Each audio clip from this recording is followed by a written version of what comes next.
Hello दोस्तों, नमस्कार। मैं हूं डॉक्टर मंगल गुप्ता और आप देख रहे हैं आपका अपना चैनल डेंटिस्ट ऑन कैमरा। आज का हमारा जो टॉपिक है जिस पे मैं बात करने के लिए आप लोगों से आया हूं वो है कि मसूड़ा नीचे की तरफ क्यों खिसकता है ना, जिसको मेडिकल की टर्म में बोलते हैं गम रिसेशन, है ना, यानी मसूड़ों का क्षरण होना।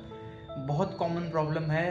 अक्सर ये बहुत हर घर में किसी न किसी को रहता है कि दांत ऐसे पड़े हुए हैं और मांस नीचे की तरफ खिसकते चले जा रहे हैं। उनके दांत ऐसा, वो बोलते हैं कि मेरे दांत अभी लंबे होने लगे हैं, या मांस, या तो सारे टूथ में, दांतों में सारे दांत एक तरफ से लंबे लंबे दिखाई पड़ने लगते, सारा मसूड़ा नीचे जाने लगता है, या तो कोई एक दो पर्टिकुलर टूथ में जा रहा होता है। अगर एक दो पर्टिकुलर टूथ में जा रहा होता है तो उसको बोलते हैं लोकलाइज्ड गम रिसेशन।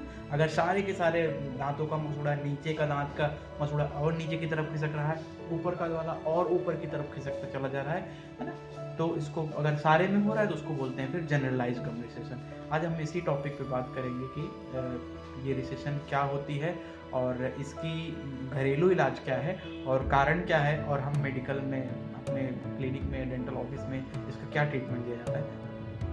तो यस फ्रेंड्स, पहला जो होम रेमेडी है इसका, जिनके मसूड़े नीचे की तरफ, मतलब जैसे ये जॉ है तो अब इसमें क्या है कि ये मांस पिंक कलर का जो है मसूड़ा, ये नीचे की तरफ ऐसे खिसकने लगता है ना, तो दांत ऑटोमेटिक ऐसे लगेंगे कि बहुत लंबे लंबे हो गए, बड़े बड़े दिखाई पड़ने लगते हैं। जबकि दांत न बड़े होते हैं, छोटे तो घिस घिस के हो सकते हैं लेकिन बड़े नहीं होते, है ना।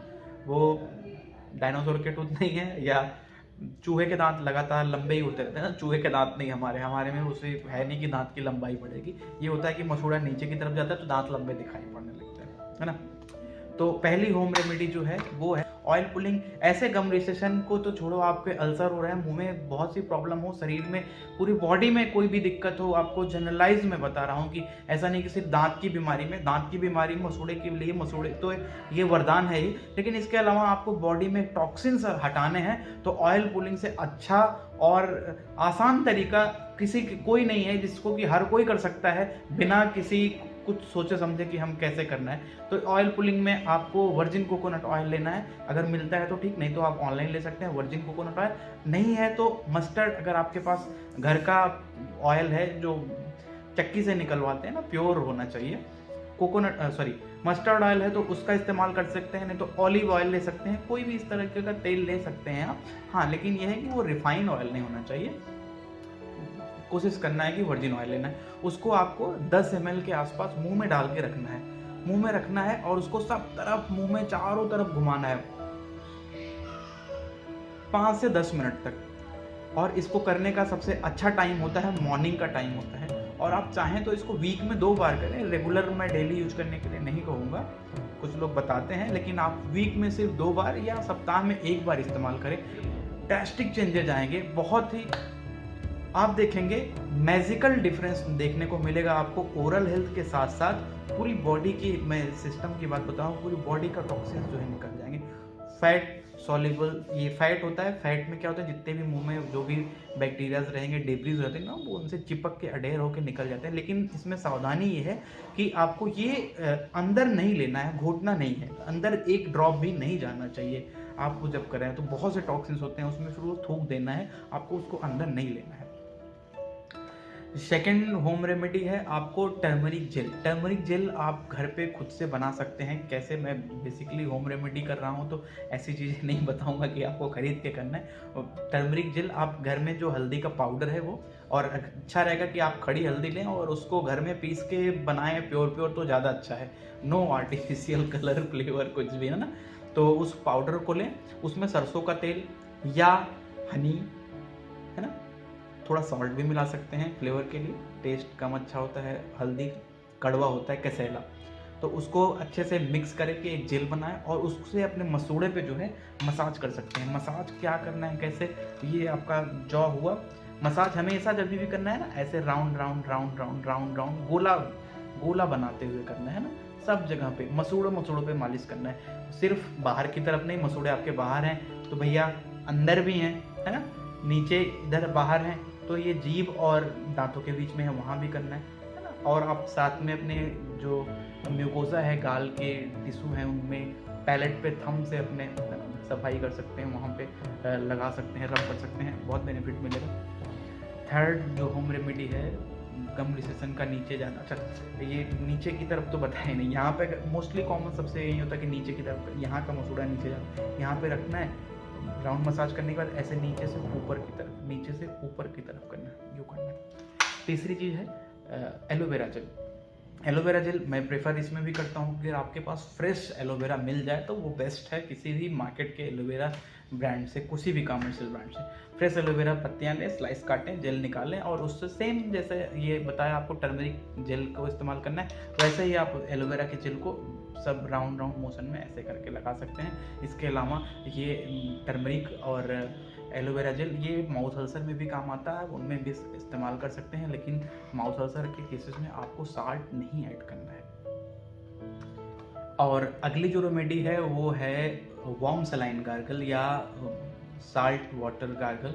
गुनगुने पानी में नमक डालना है, थोड़ा सा खाने वाला नमक, वो डालिए और उससे कुल्ला करें आप। ये भी बहुत अच्छी रेमेडी है, anti bacterial anti inflammatory property होती है, जिसकी वजह से मसूड़े की स्वेलिंग और कुछ माइल्ड इन्फेक्शन है तो वो भी ख़त्म होता है। और ये सारी प्रॉपर्टी आपको मैंने पहली, दूसरी, तीसरी जो बताई, ऑयल पुलिंग या टर्मरिक मसाज या एलोवेरा के मसाज में बताई, इन सारी चीज़ों में anti bacterial anti inflammatory properties होती हैं, तो उससे आपको बेनिफिट मिलता है।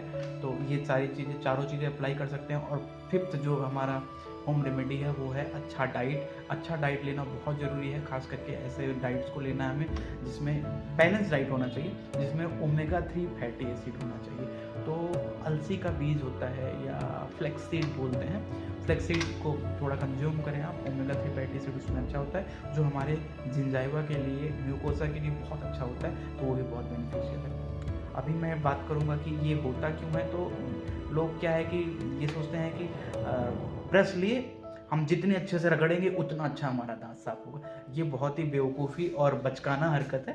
आपको ब्रश जब भी इस्तेमाल करें, ब्रश को लाइट हैंड से पकड़ें, उस पर ताकत से कस के नहीं पकड़ना है, हल्के हाथ से पकड़ना है और धीरे धीरे ब्रश करें। और बहुत देर तक नहीं, 5-10 मिनट 15 मिनट लेके टहल रहे हैं, मोहल्ले में बात कर रहे हैं, अपनी पूरी कॉलोनी में सबका हाल चाल ले लेंगे, लेकिन टूथब्रश करना नहीं बंद होता। तो ऐसे दांतों को घसना नहीं है, वो आपके जूते नहीं हैं कि आप जितना रगड़ोगे उतनी चमक आएगी, उनमें पॉलिश नहीं लगा रहे। ब्रश का इस्तेमाल करें तो ये सावधानी रखें, सिर्फ 2 मिनट करना है। और ब्रश करने का प्राइमरी अचीव ये है कि आपको जितने टूथ हैं सारे टूथ पे आपका ब्रश पहुंचना चाहिए और सारा सरफेस उसका कवर होना चाहिए। राउंड घुमा के, चाहे आप 45 डिग्री पे करें या बहुत सी टेक्निक होती हैं हमारे उसमें, boss method, modified boss technique, जैसे भी करें आपको सब जगहों पे पहुंचना जाना चाहिए, है ना। कोई स्पेसिफिक, वो जब तक आपको कोई स्पेसिफिक डिजीज़ ना हो, स्पेसिफिक टेक्निक ना बताई हो, तब तक नहीं। बस ये ध्यान रखना है कि ब्रश करने का बेस्ट तरीका ये है कि टूथ के हर सरफेस पे पहुंचना चाहिए, सारा टूथ क्लीन होना चाहिए और 2 मिनट के अंदर ही आपको सब जगहों पे पहुंचा लेना। 2 मिनट, 2.5 मिनट, 3 मिनट, इससे ज़्यादा नहीं। मैं 2 मिनट हमेशा बोलता हूँ, इससे ऊपर नहीं। और दूसरी अगली कि इसके टूथपेस्ट के साथ टूथब्रश के बारे में बताएं, तो टूथब्रश हमेशा सॉफ्ट या अल्ट्रा सॉफ्ट यूज करना है, मीडियम हार्ड नहीं यूज करना है। वो बाल खुजाने के काम आएंगे या जानवरों को खुजाने के काम आएंगे, आप अपने पीछे में भी खुजा सकते हैं।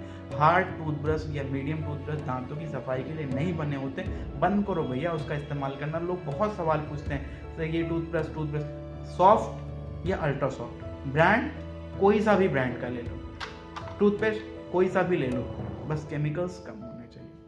बाकी ये है कि गलत ब्रशिंग टेक्निक से मसूड़े कहीं पे लगते हैं, कट जाते हैं, तो वो नीचे की तरफ आ जाते हैं या गम रिसेशन होने लगता है, तो गलत ब्रशिंग टेक्निक नहीं होनी चाहिए। और जब सफाई अच्छी नहीं होती है तो हमारे दांतों पे प्लाक जमा होता है, धीरे धीरे वो कन्वर्ट होकर हार्ड होकर कैलकुलस में कन्वर्ट हो जाता है, जिनको टार्टर भी बोलते हैं। तो वो हमारे मसूड़े के ऊपर फोर्स देता है, जिससे हमारा मसूड़ा धीरे धीरे नीचे की तरफ शिफ्ट होने लगता है। अभी जैसे आपने ये होम रेमेडी बताई, जो भी अगर इसको करने से आपको रिलीफ नहीं मिल रहा है तो भैया साधारण सी बात मेरे साथियों, आपको डेंटिस्ट को विजिट करना ही करना है। ये सारी होम रेमेडी कर ली, कोई काम का नहीं होगा, लेकिन आपको डेंटिस्ट को विजिट करना है, हर 6 महीने पे मिलिए। और जब वो बताएं कि आपके दांतों में स्केलिंग की ज़रूरत है, तब आप स्केलिंग कराएं।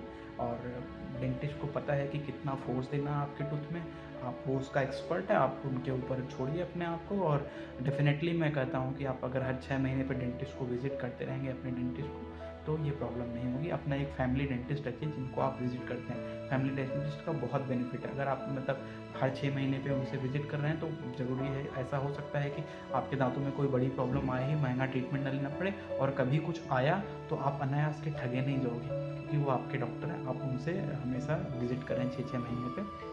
और हम इसके ट्रीटमेंट की बात करें तो 2 तरीके का, जैसे इनसे इलाज हुआ, मतलब आपने होम रेमेडी करी और इससे अब आपको आराम नहीं मिल रहा है, तो डेफिनेटली आप डॉक्टर के पास जाएंगे। डेंटिस्ट जो ट्रीटमेंट देता है उसमें 2 तरीके का ट्रीटमेंट होता है, एक तो सर्जिकल आता है, दूसरा नॉन सर्जिकल आता है। पहले नॉन सर्जिकल की हमने जो उसको बता दिया कि स्केलिंग और रूट प्लानिंग करते हैं। रूट प्लानिंग मतलब पूरा अंदर रूट में भी इन्फेक्शन हो गया तो वहाँ तक ही क्लीन की जाती है स्केलिंग रूट प्लानिंग में।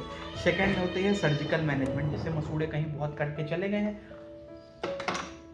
मसूड़े कट के बहुत नीचे चले गए हैं, अब उनके आने का चांसेस नहीं है, तो मसूड़े कट के बहुत नीचे चले गए, अब उनके ऊपर आने का चांसेस नहीं है। आपने सारी होम रेमेडी कर ली, स्केलिंग रूट प्लानिंग हो गया, डॉक्टर ने बोल दिया कि अब ये नीचे है, नहीं आएंगे, तो इसमें जो ट्रीटमेंट सर्जिकल आता है वो फ्लैप सर्जरी बोलते हैं। या तो हम बगल के मसूड़े से वहाँ से एक मांस का ऐसा टुकड़ा लेके जहाँ पे गायब हो रखा है उस पर लगा के सुचर करते हैं सर्जिकली, या फिर अगर उतना नहीं है, वो एरिया नहीं कवर हो सकता, तो पैलेट से या कहीं और से हम म्यूकोजा लेके वहाँ पे लाते हैं और सुचर करके उसको प्लेस किया जाता है सर्जिकली। कहीं और का टिश्यू कहीं और पे लाके लगाया जाता है।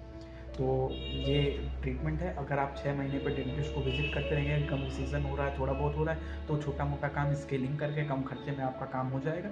अन्यथा जो मैं बता रहा हूँ सर्जिकल मैनेजमेंट, ये बहुत महंगा होता है। गम रिसेशन का सर्जिकल जो फ्लैप सर्जरी होती है 10 से 15 हज़ार रुपये खर्चा आता है इसका। और ये ट्रीटमेंट का जो चार्ज बता रहा हूँ डॉक्टर के एक्सपीरियंस और क्लिनिक के हिसाब से, प्लेस के हिसाब से चेंज होता रहता है। तो ये कोई माना नहीं है कि 10,000 की 15,000, इससे कम भी लग सकता है, इससे ज़्यादा भी लग सकता है। लेकिन मैं आपको एक तरीका बता रहा हूँ कि ये लगेगा ही नहीं। ये होम रेमेडी करो, अगर नहीं आराम हो रहा है तो अपने डेंटिस्ट को विजिट करो। 6 महीने पे डेंटिस्ट को विजिट करते रहो भैया, कुछ नहीं होगा। धन्यवाद, फिर मिलेंगे आपसे अगले किसी वीडियो में। तब तक के लिए नमस्कार। हमारी ये वीडियो कैसी लगी इसके बारे में कमेंट में ज़रूर लिख के बताएं, और आप कौन सी होम रेमेडी इस्तेमाल करते हैं कमेंट सेक्शन में ज़रूर लिखें, जिससे और लोग पढ़ें, उनको फ़ायदा हो, कि वो आपको किस चीज़ से फ़ायदा हुआ, उनको फ़ायदा हो सके। या आपको कुछ सवाल है तो कमेंट सेक्शन में हमसे ज़रूर पूछें, मैं उसका आपको ज़रूर आंसर करूँगा। और अगर ज़्यादा टॉपिक्स आए तो मैं नहीं कमेंट में अगर आंसर दे सकूँगा तो मैं आपके टॉपिक को कंसीडर करके एक वीडियो भी आपके लिए बनाऊँगा। Thank you.